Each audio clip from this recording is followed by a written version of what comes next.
सुहाग रात हम दोनों के लिए खास थी। आज के दिन हम सारी बंदिशें तोड़ना चाहते थे, एक दूसरे का आलिंगन करना चाहते थे, प्यार करना चाहते थे, लेकिन ऐसा हो ज़रूरी नहीं। 27 साल की उम्र में मेरे घर वाले मेरे लिए रिश्ता ढूंढना शुरू कर दिए थे, पर मैं एक मैडम के साथ पहले से ही रिलेशनशिप में था। 3 साल तक खूब आनंद लिया हम दोनों ने। हफ्ते में 2-3 बार हमारे बीच अंतरंग बन जाते, जिससे मुझे यकीन होता कि यह लड़की भी मुझे उतना ही प्यार करती है जितना मैं करता हूँ। लेकिन एक दिन मैडम का प्रमोशन हो गया और उनकी तनख्वाह मुझसे ज़्यादा हो गई। धीरे धीरे मेरे अंदर भी उन्हें कमी दिखने लगी और 3 साल का रिलेशनशिप ख़त्म हो गया। और उसी के साथ यह भी कि अब इससे शादी होगी। मैंने कई जगह पे प्रोफाइल बनाई और अपने लिए मॉडल लड़की ढूंढने लगा, क्योंकि जिसके साथ में था वह नए ख्यालों की लड़की थी। उधर घर वाले भी लड़की देखते, ज़्यादातर लड़की गांव के या छोटे शहर की होती और मैं फ़ोटो देखते ही मना कर देता, यह बोल के कि यह तो मेरे क्लास की ही नहीं है। मैं बेंगलोर में कंप्यूटर इंजीनियर हूँ, बड़े बड़े लोगों के साथ उठना बैठना है। मुझे तो एक मॉडर्न लड़की चाहिए। और अपने हिसाब से लड़की ढूंढता, लड़की मिलती तो बहुत थी, कई दिनों तक बात भी होती, लेकिन अंत में या तो मेरे बिहेवियर पर सवाल उठता या इस पर कि मैं ज़्यादा देर रात तक काम करता हूँ, या फिर इस पे कि मैं नॉनवेज खाती हूँ, तुम नहीं खाते तो शादी नहीं हो सकती। मतलब ऐसे रीज़न दिए जाते जिसका कोई सर पैर नहीं होता, और लोग छोटी सी चीज़ भी एडजस्ट करना नहीं चाहते थे। मैंने भी मॉडर्न लड़की मिलने की उम्मीद छोड़ दी थी। तभी कुछ दिन बाद टीना का रिश्ता एक लोगों ने बताया। जब हम लोग देखने गए तो साधारण सी कुर्ती पहनी एक 24 साल की लड़की आ गई, बिना किसी मेकअप या फैशन के। मैंने नाक मुंह सिकुड़ लिया पर बोला कुछ भी नहीं। घर आने पर मैंने बोला, जो लड़की जिसे देखने जा रहे हैं वह इस समय इतने साधारण ढंग से है, उससे कैसे मैं शादी करूं? मैं शादी नहीं कर सकता। यह बोलकर मैं बाहर चला गया। लेकिन मेरे पापा बोले, तुम्हारी उम्र 30 साल हो गई है, 1 साल बाद तुम्हें यह भी नहीं मिलेगी, इसलिए कर लो, मेरी तजुर्बा है, लड़की अच्छी है, परिवार अच्छा है। पापा की बात टाल नहीं सकता था। मैंने बोला, ठीक है, जैसा आपको सही लगे। अगली सुबह पापा ने टीना के घर वालों को फ़ोन किया और बताया कि हमारे तरफ से हाँ है, आप आगे की तैयारी शुरू कीजिए। इसी बीच टीना के घर वाले शहर आने वाले थे, साथ में टीना भी थी, तो टीना के भाभी ने हमें भी बुलाया कि एक बार और मिल लेते हैं।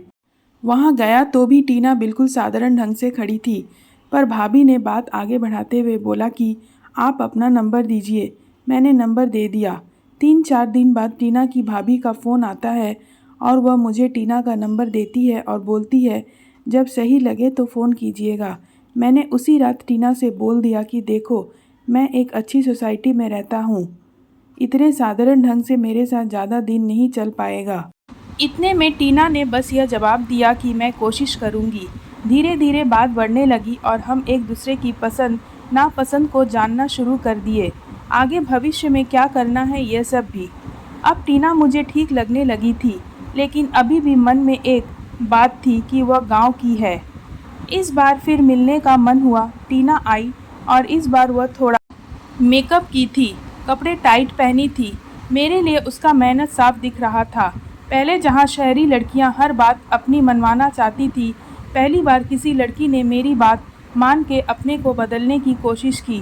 उस दिन मुझे टीना अच्छे लगने लगी और धीरे धीरे हमारी बातें गंदी बातें होने लगी।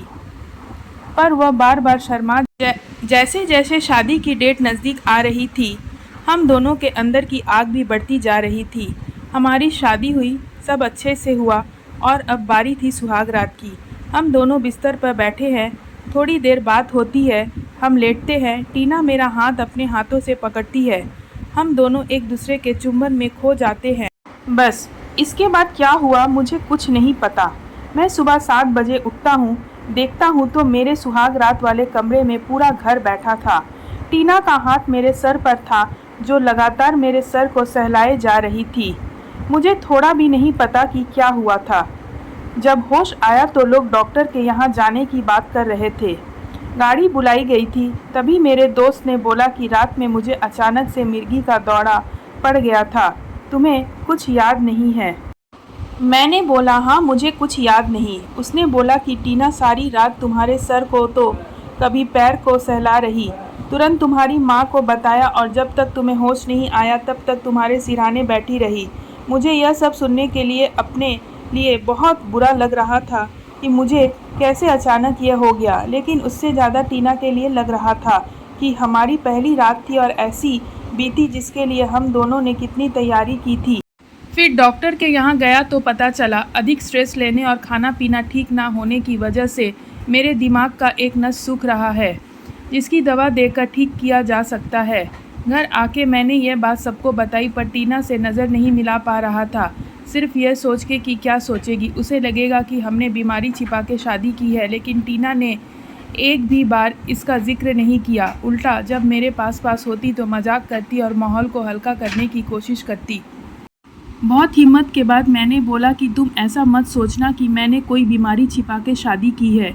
उसने तुरंत मुझे सीने से लगाया और बोला, हाय राम, कैसी बातें कर रहे हैं, इंसान हैं आप, कभी भी बीमार पड़ सकते हैं और मुझे पता है कि आपको कोई बीमारी नहीं है, बस काम का ज़्यादा प्रेशर है, इसे कम कीजिए। क्या करेंगे ज़्यादा काम करके पैसे कमा कर। उस दिन मुझे यह अनुभव हुआ कि मैं 30 का हूँ, यह 24 की है, पर तजुर्बे और ज़िंदगी में मुझसे ज़्यादा आगे है। और फिर मैंने ये सोचा कि क्या उस रात मेरी जगह अगर इसके साथ ऐसा हुआ होता तो क्या मेरा व्यवहार ऐसा होता? क्या मैं रात भर इसके सर पर हाथ रखता? जवाब था ही नहीं, क्योंकि मुझे पहले ही यह था कि यह गांव की लड़की है और मेरा इसका स्टैंडर्ड मेरे से बहुत नीच है। फिर मैंने सोचा जिन लड़कियों को मैंने ऑनलाइन ढूंढा या जिसके साथ मैंने ज़िंदगी में 3 साल बिताए, क्या वो कभी ऐसा करती?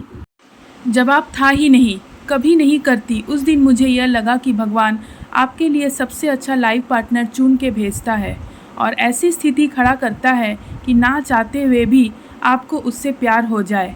इसके 1 हफ्ते बाद हम हनीमून पर गए और वह सब किया जिसका प्लानिंग शादी से पहले चल रही थी, लेकिन इस बार मैंने उसे पूरे मन से स्वीकार किया था और उसने भी मुझे पूरे मन से।